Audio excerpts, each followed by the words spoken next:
Hey, welcome back, everybody. You know, UFC fighter and champion Patty the Batty Pimblett just won a match this last week and had a really interesting speech at the very end of his match about men's mental health. This was so emotional and so important. So his friend had taken his life before a recent match, and Patty took a moment after he won to talk about this publicly. Look at this.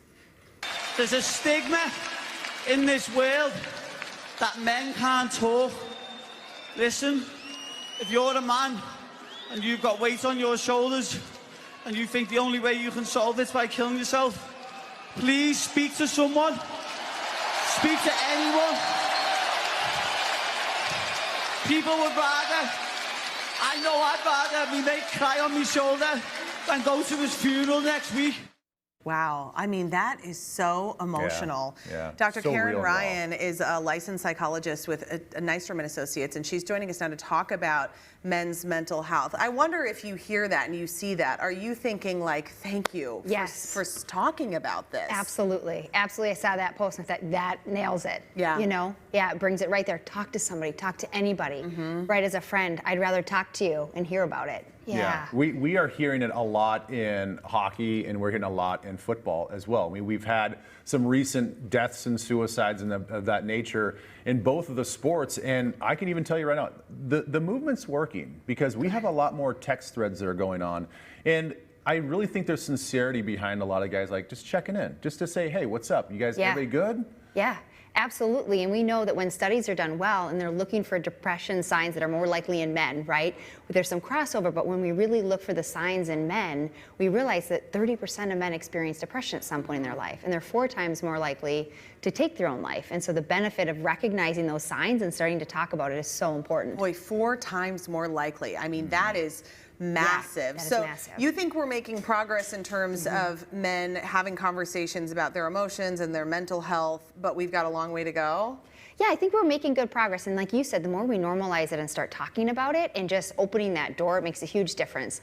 And it's also recognizing the warning signs of depression that sometimes we think of like malaise and sitting on the couch and tearfulness. But sometimes, especially for men, it can be irritability, anger, rage, substance use. And so we kind of miss some of those signs because it can be activating and really unhappiness, and they suffer in silence. Yeah, I know some of the things, especially with men, is that it's all about kind of getting started. Like, what are some of the, maybe some easy phrases that guys can use just to like start the conversation? Because I think starting is maybe the hardest part. Yeah, absolutely. You think when you first greet, you're like, hey, how are you, how are you? And everybody's like, oh, good, good, good. And then you move on. And then an hour in, you're at the game or you're hanging out. That's when you say, so seriously, how are you? Yeah. Right. Right, how has the year been? I know this year's been kind of kicked my butt. Right? Or acknowledging a loss they've had. You know, I know you lost your mom. How are you doing? I know you never really get over grief. You know, or you know they've got young kids and they're navigating full-time working kids. How are you doing? I just remember feeling like chaotic and not knowing where I was going and what I was doing some days. Like, it was hard. How are you? So that, I think, is a great place to start with your friends. But what about getting into a therapist? Because I know a lot of women who say, my husband would never go to a therapist. Right. Yeah.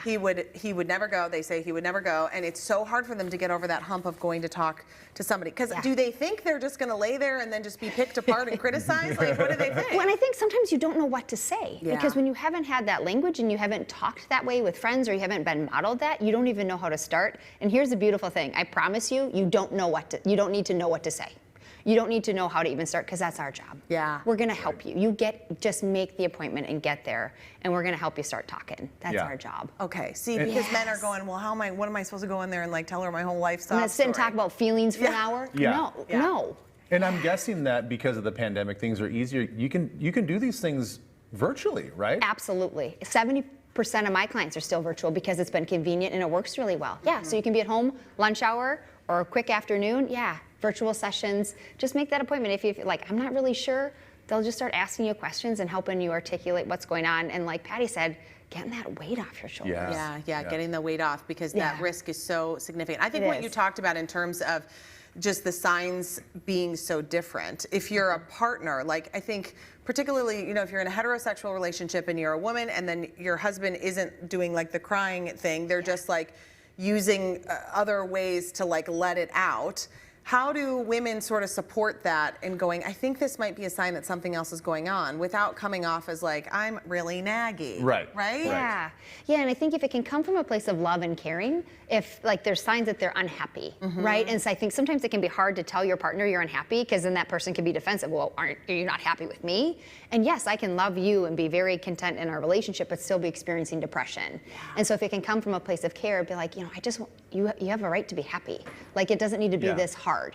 And so the word that really stands out to me is like suffering. Like you don't have to suffer. Like life doesn't have to feel this hard. There are ways to like feel better. Okay. Are there other ways, or maybe this is too heavy of a situation, but do like interventions work where groups of people and loved ones and friends can come together and say, okay, we're going to band together and say this collectively to provide more impact? Yeah, I think that's a great point. And I think it doesn't even necessarily need to be an intervention, but I think sometimes what couples or families will do is not share it from outside their walls and pulling in a family member, pulling in, say if it's your husband, pulling in a brother. And that other person can help talk to you and be like, hey, here's what I've noticed. And sometimes saying those behavioral signs can be really helpful. Oh, Dr. Ryan, you're so great. Thank you so much. Really helpful. Pleasure. Yeah, thank you so much. I hope a lot of guys out there will take that advice and call you guys at Nystrom Associates or somebody else. Nystrom Associates provides care in the fields of psychiatry, psychology, family therapy as well, and they also work with couples. So if you have families out there, people of all ages, please check them out.